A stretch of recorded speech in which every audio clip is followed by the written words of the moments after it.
Big breaking news Bareilly. कांवड़ियों और से भक्तों पर हेलीकॉप्टर से 20 क्विंटल फूलों से हुई पुष्प वर्षा। मंडल आयुक्त शंभुनाथ और डीआईजी अजय साहनी ने घाट से मंदिरों तक तो वही डीएम अविनाश सिंह और एसएसपी अनुराग आर्या ने हेलीकॉप्टर से की शहर में की पुष्प वर्षा। आप देख रहे हैं RBS 7 live news. Ravi Sahu के साथ स्टेट संवाददाता मोहम्मद आरिफ सैफी।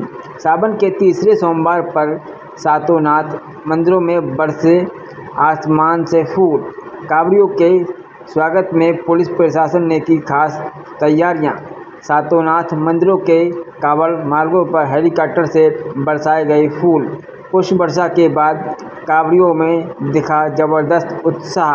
कांवड़ यात्रा को लेकर बरेली पुलिस प्रशासन पूरी तरह अलर्ट मोड पर। बरेली के सातों नाथ मंदिर अलखनाथ, टिबरीनाथ, तोपेश्वरनाथ, बनखंडीनाथ, मणिनाथ, पशुपति में पुष्प वर्षा।